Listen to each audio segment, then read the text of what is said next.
레리강 여러분 안녕하세요. 연수입니다. 네, 북한 인권에 대해서 말씀을 드린 적이 있습니다. 그러니까 야 북한이니까 그렇지 다른 사회주의는 인권 괜찮은 거 아니야? 이런 지적들이 있어요. 그래서 오늘은 러시아 인권 어떤가 살펴보겠습니다. 러시아만 해도 유럽입니다. 아 유럽 너무 아름답지 않으세요? 그리고 유구한 문화 전통이 있는 그 러시아 거기서 사회주의를 아직까지 하고 있어요. 그러면은 정말 러시아가 인권 보호되고 있을까? 한번 살펴볼게요. 자, 푸틴 다 아시는 러시아의 권력을 쥐고 있는 사람이죠. 공산당 권력의 정점을 이루고 있는 인물입니다. 따끈따끈한 얘기만 골라드릴게요. 나발리라는 변호사가 있습니다. 이 사람이 푸틴에 대해서 비판을 계속하고 있는 그런 분입니다. 그런데 이분이 정당도 만들었지만 이 정당에 국회의원이 한 명이 없습니다. 그만큼 푸틴이 정말 온갖 수단을 다 동원해서 자신의 마음에 드는 사람만 국회의원으로 계속 뽑아대고 있는 게 러시아의 정치 현실인데 나발리는 거기에 굴하지 않고 계속 푸틴의 부패에 대해서 비판을 하고 있어요. 그러던 중 2020년 8월 20일 나발리가 공항 카페에서 차를 마신 뒤 기내로 들어갔습니다. 비행기를 타고 외국에 가려고 했나 봐요. 그랬는데 갑자기 나 이상해 해가지고 비행기가 비상착륙을 하게 됩니다. 그랬는데 정말 엄살이 아니고 나발리가 의식불명 상태가 돼버렸어요. 그리고 비행기 내리자마자 바로 산소호흡기 달고 중환자실로 들어갔습니다.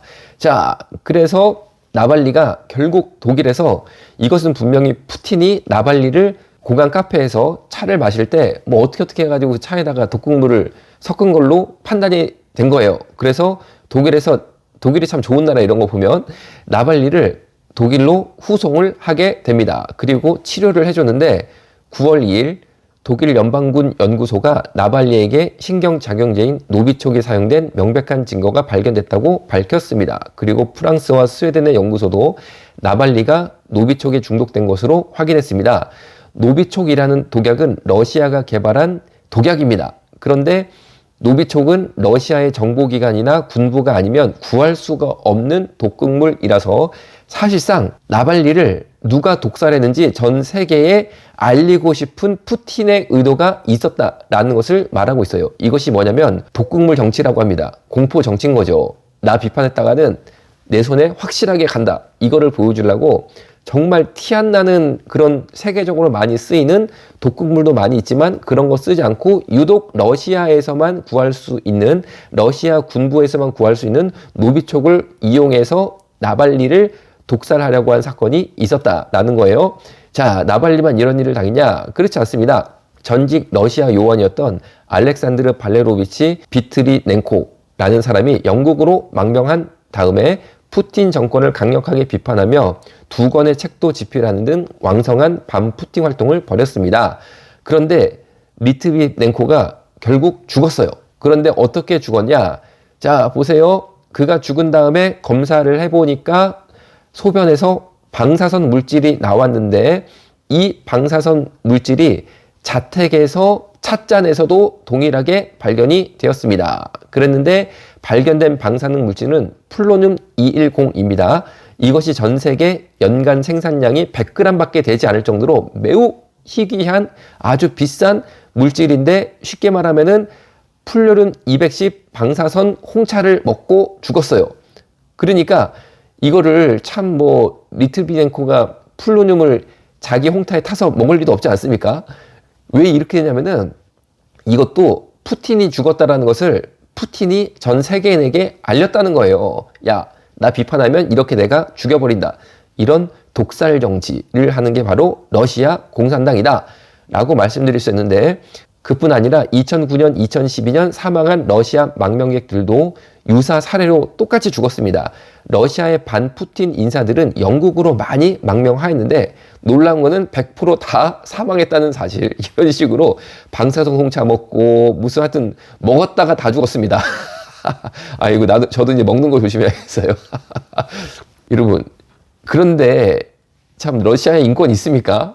공산당이 집권하는 국가마다 인권이 이런 식으로 철저히 침해된다는 거죠. 이런 러시아의 인권을 무슨 수로 되찾을까요? 그것은 당연히 공산당 독재를 끝내고 자유민주주의가 확립이 돼야지만 인권사회가 온다는 거죠. 그러니까 인권이라는 것은 자유민주주의의 완성에서 찾을 수 있다라는 것입니다. 그리고 법치주의가 확립돼야지만 인권사회를 이룩할 수 있다라는 것입니다. 그런데 우리나라는 인권이란 단어가 현재 잘못 쓰여서 동성애자들이 동성애를 마음껏 할 때 여기에 대해서 건전한 비판을 하는 사람들을 감옥에 싹 다 가둬야지만 동성애 인권이다 라는 이상한 주장을 펼치고 있어요. 절대 이것은 인권이 아닙니다. 진정 대한민국이 인권국가가 되기 위해서는 자유민주주의가 더 잘 실현되고 법치주의가 더 잘 실현될 수 있도록 우리가 노력을 하는 것이 참된 인권을 찾는 방법이다 라고 말씀드릴 수 있습니다. 자, 그러면 푸틴이 어떻게 됐을까요? 푸틴이 전 세계적으로 정말 최근에 2020년 8월 22일 나발리 독극물 노비촉 사건 때문에 뭔가 자숙하고 전 세계 비판 가운데 있으니까 조용히 숨죽여 지내고 있을까요? 절대 그렇지 않습니다. 자, 기사 볼게요.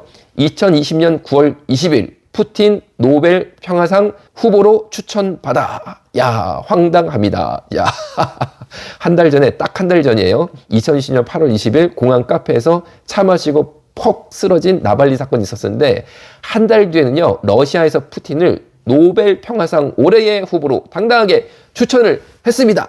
추천인은 콤코프라는 유명한 러시아 작가, 전 세계적으로 알려진 러시아의 문호 콤코프 씨가 푸틴을 노벨 평화상 후보로 추천하였다.